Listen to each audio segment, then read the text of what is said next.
আজকের এই ভিডিওতে আমি তোমাদের দেখাবো কিভাবে তোমরা আপডেটের পর প্রক্সি সার্ভারে আইডি খুলতে পারবা। তোমরা কিন্তু আমাকে অনেকেই বলতেছো ভাই আমরা কেন আপডেটের পর প্রক্সি সার্ভারে আইডি খুলতে পারতেছি না। তোমরা এই কারণে আপডেটের পর প্রক্সি সার্ভারে আইডি খুলতে পারতেছো না কারণ আপডেটের পর নিউ ভার্সনের প্রক্সি আইছে, যেই কারণে আগের ভার্সনটা কাজ করতেছে না ঠিক মতো। আজকের এই ভিডিওতে আমি তোমাদের দেখাবো কিভাবে তোমরা খুব সহজে নিউ ভার্সনের প্রক্সি সার্ভারে আইডি খুলতে পারবা। এই নিউ ভার্সনের প্রক্সি সার্ভারে কিন্তু অনেক নতুন নতুন জিনিস অ্যাড করা হয়েছে, নতুন নতুন ইমোট, বান্ডিল, গান স্কিন, গ্লোবালের স্কিন, অনেক কিছুই অ্যাড করা হয়েছে। ভিডিওটাতে একটা লাইক করে দাও। তো চলো টিউটোরিয়াল ভিডিওটা শুরু করি। এই নিউ ভার্সনের প্রক্সি সার্ভারে আইডি খুলতে কি কি লাগবে আপনারা যদি এটা শোনেন আমি শিওর আপনারা অবশ্যই অবাক হবেন। এই নিউ ভার্সনের প্রক্সি সার্ভারে আইডি খুলতে আপনার সিজুকু অ্যাপ লাগবে না। হ্যাঁ, আপনি ঠিকই শুনেছেন, আপনার কোনো সিজুকু অ্যাপ লাগবে না। অনেকেরই কিন্তু সিজুকু অ্যাপটা কানেক্ট করতে অনেক সমস্যা হয়, যেই কারণে কিন্তু তারা প্রক্সি সার্ভারে আইডি খুলতে পারে না। তো যারা সিজুকু অ্যাপসে সমস্যা থাকার কারণে প্রক্সি সার্ভারে আইডি খুলতে পারো নেই, তারা এই নিউ ভার্সনের প্রক্সি সার্ভারে আইডি খোলো। এই নিউ ভার্সনের প্রক্সি সার্ভারে আইডি খুলতে আপনার প্রথমে লাগবে আপডেটেড ভার্সনের ফ্রি ফায়ার গ্লোবাল এপিকে, তারপর লাগবে জেড আর্চিভার এবং প্রক্সি ফাইল।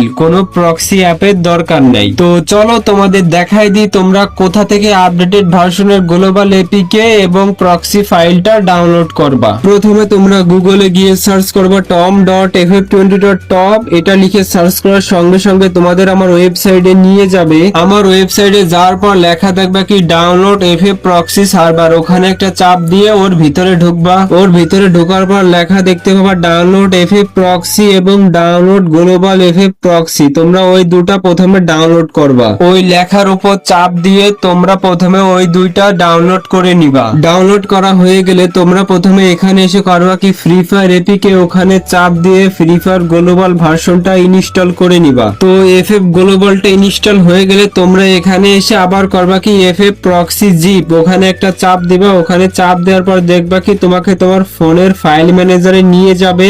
এইবার তোমরা এখানে একটা যে কোনো ফাইল সিলেক্ট করে এই ফাইলটা এখানে সেভ করে নিবা। সেজন্য উপরে ওই টিক মার্কে চাপ দিলেই কিন্তু ফাইলটা এখানে সেভ হয়ে যাবে। এইবার তোমরা করবা কি ফ্রি ফায়ার গ্লোবাল ভার্সনে ঢুকবা। তারপর গ্লোবাল ভার্সনে ঢোকার পর একটা গেস্ট আইডি খুলে সেটার ইউআইডিটা কপি করে বের হয়ে আসবা। এইবার তোমাদের ইউআইডিটা অ্যাক্টিভেট করতে হবে, সেজন্য তোমরা আবার গুগলে গিয়ে সার্চ করবা tom.ff20.top। এরপরে তোমাদের আমার ওয়েবসাইটে নিয়ে যাবে। আমার ওয়েবসাইটে যাওয়ার পর দেখবা কি ডাউনলোড এফএফ প্রক্সি সার্ভার, ওখানে একটা চাপ দিয়ে ওর ভিতরে ঢুকবা। ওর ভিতরে আসার পর লেখা দেখবা আনলক ইউর ইউআইডি, ওখানে একটা চাপ দিয়ে এরপর ওর ভিতরে ঢুকবা। ওখানে চাপ দেওয়ার পর দেখবা কি তোমাকে এখানে নিয়ে আসবে। এবার এখানে আসার পর করবে কি আনলক উইথাউট ডিসকর্ড, ওখানে একটা চাপ দিবা। অ্যাড আসলে অ্যাডটা কেটে দিবা। তারপর আবার ওখানে চাপ দিবা। যদি অ্যাডস এর ভিতরে ঢুকোয় নাই তাহলে ব্যাক করবা। তারপর আবার আনলক উইথাউট ডিসকর্ড, ওখানে একটা চাপ দিবা। এবার দেখবা কি তোমাকে এখানে নিয়ে আসবে। এবার এখানে আসার পর করবা কি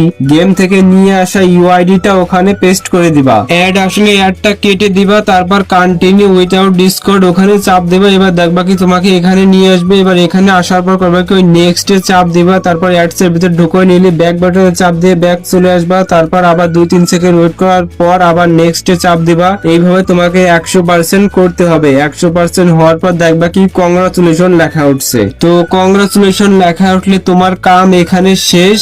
এইবার তোমরা করবা কি এখান থেকে ব্যাক করে চলে আসবা। এইবার তোমাদের গ্লোবাল ভার্সনের ডাটাটা পুরো ডিলিট করতে হবে, সেজন্য গ্লোবাল ভার্সনটা চেপে ধরবা। তারপর ওই আই আইকনে একটা চাপ দিবা। ওখানে চাপ দেওয়ার পর তোমাকে এখানে নিয়ে আসবে। এখানে আসার পর করবা কি স্টোরেজে চাপ দিবা। তারপর নিচে ক্লিয়ার ডাটার ওখানে চাপ দিয়ে ক্লিয়ার অল ডাটা, ওখানে চাপ দিয়ে ওকে তে চাপ দিবা। এরপর দেখবা কি গ্লোবাল ভার্সনের ডাটাটা পুরো ডিলিট হয়ে গিয়েছে। এখন তোমরা করবা কি ফ্রি ফায়ার গ্লোবাল এপিকে, ওখানে একটা চাপ দিয়ে গ্লোবাল ভার্সনের ভিতরে ঢুকবা। এইবার কয়েক সেকেন্ড ওয়েট করার পর দেখবা কি কখন গেরিনার এই লোগোটা আসবে। যখনই গেরিনার লোগোটা আসবে তখনই তোমরা করবা কি গ্লোবাল ভার্সন থেকে ব্যাক করবা। খেয়াল রাখবা এই জায়গায় যেন একটু ডাটা ডাউনলোড না হয়। একটু ডাটা যদি ডাউনলোড হয় তাহলে কিন্তু হবে না। যদি তোমরা একবারে করতে না পারো, ডাটা একটু ডাউনলোড হয়ে যায়, তাহলে তোমরা আবার করবা কি ফ্রি ফায়ার গ্লোবাল এপিকে সমস্ত ডাটা ডিলিট করে দিবা। তারপর এই সেম প্রসেসটা আবার করবা। ও আমি ভিডিওতে আরেকটা জিনিস মেনশন করতে ভুলে গেছি, এই জেড আর্চিভারটা কিন্তু তোমরা প্লে স্টোরেই পেয়ে যাবে, ওখান থেকে ডাউনলোড করে নিবা। এইবার তোমরা করবা কি, জেড আর্চিভারে একটা চাপ দিবা, তারপর এর ভিতরে আসার পর তোমরা এখানে প্রথমে করবা কি, নোটিফিকেশনের সেটিংটা অ্যালাউ করে দিবা, তারপর ওকেতে চাপ দিবা। এইবার ফ্রি ফায়ার প্রক্সির ফাইলটা যে ফাইলে রাখছিলা ওখানে একটা চাপ দিয়ে ওর ভিতরে ঢুকবা, তারপর এফএফ প্রক্সি দিয়ে একটা চাপ দিবা। এবার com.dts ওই ফাইলে চেপে ধরে ওই ফাইলটা কপি করবা, কপি করার পর উপরে একটা চাপ দিবা, উপরে চাপ দেওয়ার পর ডিভাইস এন্ড স্টোরেজ ওখানে চাপ দিবা। এবার করবা কি, অ্যান্ড্রয়েড ফাইলে চাপ দিয়ে ডাটা ফাইলে চাপ দিয়ে ওখানে এসে করবা কি, এই ফাইলটা এখানে পেস্ট করে দিবা। পেস্ট করার জন্য নিচের ওই আইকনে একটা চাপ দিবা, তারপর ওখানে ওই বক্সে টিক মার্ক দিয়ে রিপ্লেসের ওখানে চাপ দিলেই ফাইলটা এখানে পেস্ট হয়ে যাবে। এবার তোমরা এখান থেকে ব্যাক করে সরাসরি গ্লোবাল ভার্সন এর ভিতরে ঢুকবা, তারপর কিছুক্ষণ ওয়েট করার পর তোমাকে যখন এখানে নিয়ে আসবে, এখানে আসার পর গেস্ট ওখানে একটা চাপ দিবা, তারপর তোমার গেস্ট আইডিটা ওপেন হবে।